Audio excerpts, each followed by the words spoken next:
معاف کر سکتا ہے، کیونکہ ان کے پاس شرک نہیں ہے، ان کے پاس کفر نہیں ہے۔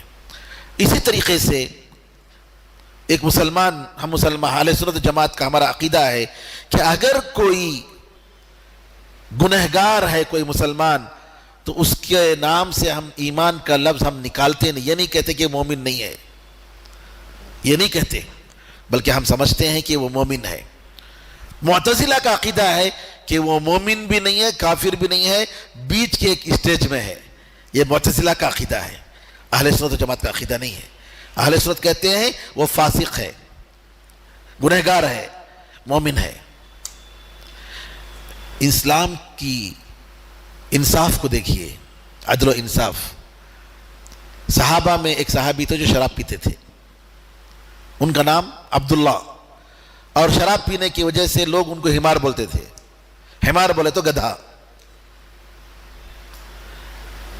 شراب کے جرم میں لائے جاتے تھے، کوڑے برساتے تھے، پھر بھی بار بار۔ ایک مرتبہ جب ان کو کوڑے مار رہے تھے، ایک صحابی نے کہا تمہیں شرم نہیں آتی؟ کتنی مرتبہ تم مار کھاتے ہو پھر بھی شراب پی کے آتے ہو، شرم نہیں آتی تمہیں؟ نبی کریم صلی اللہ علیہ وسلم نے فرمایا تم اپنے بھائی کے خلاف شیطان کی مدد مت کرو، یہ شخص اللہ اور اس کے رسول سے محبت کرتا ہے۔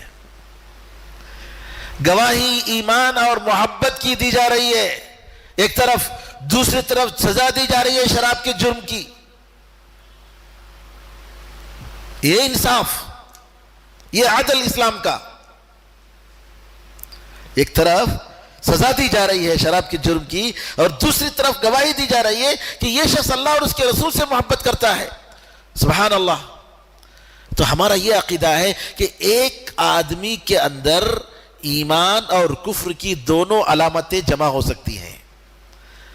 جتنا اس کے اندر گناہ ہے اتنا اس کے اندر جو ہے نعوذ باللہ کفر کی چیزیں ہیں، کیونکہ جتنے گناہیں ہیں وہ سب کے سب کفر کی برانچز ہیں، اور جتنی نیکیاں ہیں وہ سب کے سب ایمان کے برانچز ہیں، ایمان کی شاخیں ہیں۔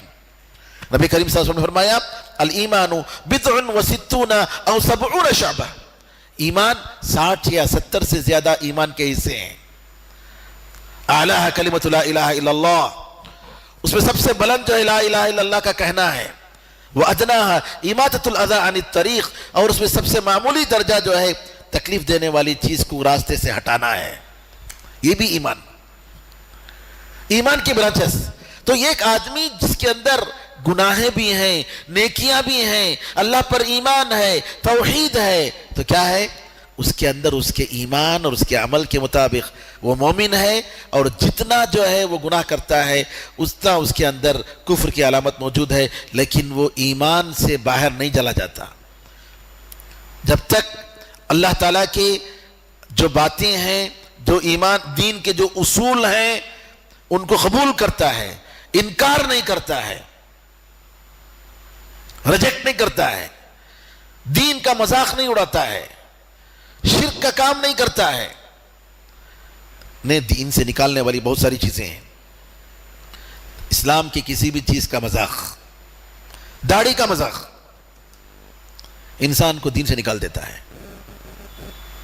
قرآن میں اللہ نے فرمایا قل اب اللہ وآیاتہ ورسولہ کنتم تستہزئون، ان سے پوچھو منافقین سے کیا تم اللہ کا، اس کے رسول کا اور اس کی آیتوں کا مذاق اڑا رہے تھے؟ لقد کفرتم بعد ایمانکم، تمہارے ایمان کے بعد تم کافر بن گئے۔ دین کی کسی بھی چیز کا مذاق انسان کو اسلام سے نکال دیتا ہے، شک نکال دیتا ہے۔ دین کی کسی بات پر شک کرنا، ڈاؤٹ کرنا جو ثابت ہے انسان کو نکال دیتا ہے۔ دین کی کسی چیز کو پسند نہ کرنا اگرچہ کہ وہ اس پر عمل کر رہا ہے۔ کیا فجر کے وقت صبح میں اللہ تعالیٰ ایک 10 بجے رکھتا تو اچھا تھا نہیں کیا؟ فجر کا وقت کیا مشکل ہے تنامنا، اگرچہ کہ فجر کی نماز پابندی سے پڑھ رہا ہے، لیکن اس کے دل میں اللہ تعالیٰ کے حکم کے بارے میں اعتراض ہے، ناپسندیدگی ہے، اسلام سے گیا۔ قرآن میں اللہ فرماتا ہے سورہ محمد میں ذالک بأنہم کرہوا ما انزل اللہ فاحبط اعمالہم، اس لیے کہ ان لوگوں نے اللہ نے جو شریعت نازل کی اس کو پسند نہیں کیا تو اللہ نے ان کے نیک عمل کو برباد کر دیا۔ مومن کا مطلب اللہ کے لیے سرنڈر ہو جانا، اللہ کے حکم کے سامنے سرنڈر ہو جانا، اللہ کے ہر حکم کے سامنے سر تسلیم خم کرنا، یہ ہے ایمان۔ اللہ تعالیٰ کی کسی شریعت پر کسی حکم پر اعتراض نہیں کر سکتے، مذاق نہیں اڑا سکتے، دل سے ناپسندیدگی نہیں کر سکتے، محبت ہونی چاہیے شریعت سے۔ ہم اگرچہ کہ پردہ پہن رہے ہوں، نقاب ڈال رہے ہوں، اگر یہ سمجھ رہے ہیں کیا یہ سب برڈن ہے نا، کہیں کو یہ کالا کپڑا ڈالنا، نعوذ باللہ۔ ایک مومن عورت ہرگز اس کے دل میں اللہ تعالیٰ کی کسی شریعت کے بارے میں ناپسندیدگی، اعتراض ہو نہیں سکتا۔ وما كان لمؤمن ولا مؤمنة اذا قضى الله ورسوله امرا ان يكون لهم الخيارة من امرهم، کسی مومن مرد اور کسی مومن عورت کے لیے جائز نہیں، یہ روا نہیں کہ اللہ اور اس کے رسول جب فیصلہ کر دیں کسی بات میں تو اس میں ان کا کوئی اختیار ہو، اس میں ان کی کوئی چوائس۔ اللہ نے کہہ دیا سر اور آنکھوں پر۔ یہی امام ابو حنیفہ رحمۃ اللہ نے فرمایا، اللہ سے کوئی بات آ گئی سر و آنکھوں پر میں رکھتا ہوں، نبی کریم صلی اللہ علیہ وسلم سے کوئی بات آ گئی سر و آنکھوں پر میں رکھتا ہوں، صحابہ سے کوئی بات آ گئی سر اور آنکھوں پر میں رکھتا ہوں، میں اس کو قبول کرتا ہوں۔ بعد کے لوگ اگر کہہ رہے ہیں تو ہم بھی آدمی ہیں، وہ بھی آدمی ہیں، کیونکہ امام ابو حنیفہ رحمۃ اللہ علیہ تابعین کے زمانے میں تھے۔ بہرحال کہنے کا مطلب یہ ہے کہ ایمان کسی بھی ایک آدمی سے نفی کرنا، ایمان سے اسلام کے دائرے سے نکالنا ایک بہت بڑے خطرے کی بات ہے، توبہ کرنا چاہیے۔ اور ایک مومن اپنی زبان پر ہمیشہ نظر رکھتا ہے، کوئی ایسا لفظ نہیں کہتا جس کی وجہ سے اللہ کی نظر سے وہ گر جائے۔ معلوم ہے آپ کو کہ ایک آدمی جو ہے گناہ کرتا تھا، اس کا بھائی گناہ کرتا تھا، ہمیشہ اس کی وصیت کرتا، تاکید کرتا، بھائی مت کر، بھائی مت کر، بھائی مت کر۔ اور یہ آدمی نیک تھا، بولنے والا۔ ایک دن بولا اللہ تجھے معاف نہیں کرے گا جی، اللہ تعالیٰ تجھے معاف نہیں کرے گا۔ اللہ نے کہا تو کون ہے بولنے والا معاف نہیں کرے گا بول کر، تو دوزخ میں جا، میں اس جنت بھیجتا ہوں۔ جنت اللہ تعالیٰ کی ملکیت ہے، وہ جسے چاہے بھیج سکتا ہے۔ کسی بھی ایک آدمی پر، جیسا کہ میں نے گزشتہ درس میں بتایا، کسی کو ہم حقیر نہیں سمجھیں گے، گرچہ کہ وہ گناہوں میں پڑا ہوا ہے۔ اللہ تعالیٰ کے قریب کون ہے اللہ جانتا ہے۔ تو ہم کسی کے بارے میں حکم لگاتے ہوئے بہت احتیاط کرنا چاہیے۔ اللہ تعالیٰ سے دعا ہے کہ اللہ تعالیٰ ہم سب کو اس کے دین کو سمجھنے، اس پر عمل کرنے کی توفیق عطا فرمائے۔ آمین ارحم الراحمین، والحمدللہ رب العالمین، وصلی اللہ وسلم علی نبینا محمد وعلی آلہ وصحبہ اجمعین، والسلام علیکم ورحمۃ اللہ وبرکاتہ۔